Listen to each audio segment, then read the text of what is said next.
Super ওভারে বৈভব সূর্যবংশীকে কেন batting নামানো হয়নি তার উত্তর দিল ভারতের ক্যাপ্টেন জিতেশ শর্মা। তো বৈভব সূর্যবংশীকে নিয়ে জিতেশ শর্মা কি বলেছে এই ভিডিওতে তোমাদেরকে জানিয়ে দেবো। তো ভিডিও ক্লাস অবধি দেখতে থাকো। আর চ্যানেলে নতুন হয়ে থাকলে চ্যানেলটিকে ফলো আর সাবস্ক্রাইব করে দেবে এবং লাইক শেয়ারও করে দেবে। তো চলো ভিডিওটাকে শুরু করি। আজকে ভারত আর বাংলাদেশের মধ্যে রাইজিং স্টার এশিয়া কাপের সেমিফাইনাল ছিল। অনেক বড় একটা ম্যাচ ছিল, অনেক পেসার ম্যাচ ছিল, কেননা যেই দল এই ম্যাচটা জিততো সেই দল কিন্তু ফাইনালে প্রবেশ করে যেত। ভারতীয় দলকে বাংলাদেশ হারিয়ে দিয়েছে সুপার ওভারে এবং ফাইনালে প্রবেশ করে গিয়েছে বাংলাদেশ এবং ভারতীয় দল হয়ে গিয়েছে বিদায়। এবং সব থেকে বড় প্রশ্ন উঠেছিল কি বৈভব সূর্যবংশীকে সুপার ওভারে কেন নামানো হয়নি। সুপার ওভারে তিনটে ব্যাটসম্যান নেমেছিল, তিনটে ব্যাটসম্যানের মধ্যে বৈভব সূর্যবংশীর নাম ছিল না এবং সবাই অবাক চলে গিয়েছিল কি বৈভব সূর্যবংশীর মতো ব্যাটসম্যানকে কেন নামানো হয়নি, কেননা সব থেকে বেশি ফর্মে ছিল এই টুর্নামেন্টে বৈভব সূর্যবংশী এবং একটা সেঞ্চুরিও করেছে এবং আজকেও কিন্তু 15 বলে 38 রানের একটা ইনিংস খেলেছে, বিধ্বংসী মিজাজে ব্যাটিং করেছে। তারপরেও কেন নামানো হলো না সুপার ওভারে বৈভব সূর্যবংশীকে, অনেক বড় প্রশ্ন উঠেছিল এবং ক্রিকেট ফ্যানরা অনেকটা ডিসঅ্যাপয়েন্টেড হয়েছিল, তাদের মন খারাপ হয়ে গিয়েছিল। কেননা সুপার ওভারে যে প্লেয়ারগুলো নেমেছিল সেই প্লেয়ারগুলোর নাম হচ্ছে, একটা হচ্ছে জিতেশ শর্মা ক্যাপ্টেন ভারতের, এবং রমনদীপ সিং নেমেছিল এবং আশুতোষ শর্মা নেমেছিল।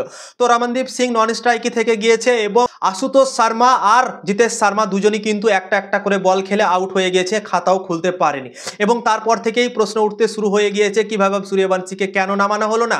এবং তারপর যখন প্রেজেন্টেশন সারমানি হলো এবং তাকে জিজ্ঞাসা করা হলো কি বৈভব সূর্যবংশীকে সুপার ওভারে কেন নামানো হলো না, এবং জিতেশ শর্মা বলল কি পাওয়ার প্লেতে বৈভব সূর্যবংশী ও প্রিয়ান সারিয়া দারুণ ক্রিকেট খেলে আমরা জানি, এবং লাস্ট মুহূর্তে যে ডেথ ওভারের ওভারগুলো থাকে সেই জায়গাতে ভালো খেলে আশুতোষ শর্মা, তারপর রমনদীপ সিং এবং আমিও নেমেছিলাম। তো তাই জন্যই আমরা বৈভব সূর্যবংশীকে নামাইনি, তাই জন্যই আমরা যে ফিনিশিং লাইনে ক্রিকেট খেলে তাদেরকে আমরা নামিয়েছিলাম।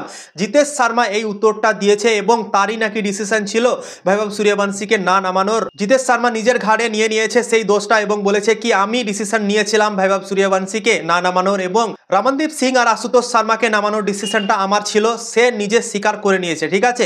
এবং ভারতীয় দল সুপার ওভারে যেহেতু হেরে গিয়েছে, প্রথমে তো ড্র হয়ে গেল, 194 রান করেছিল বাংলাদেশ প্রথমে ব্যাটিং করে। ভারতীয় দল 195 রান চেস করতে নেমে ভারতীয় দল কিন্তু 194 রান করে গিয়েছিল এবং সুপার ওভারে পৌঁছে গিয়েছিল।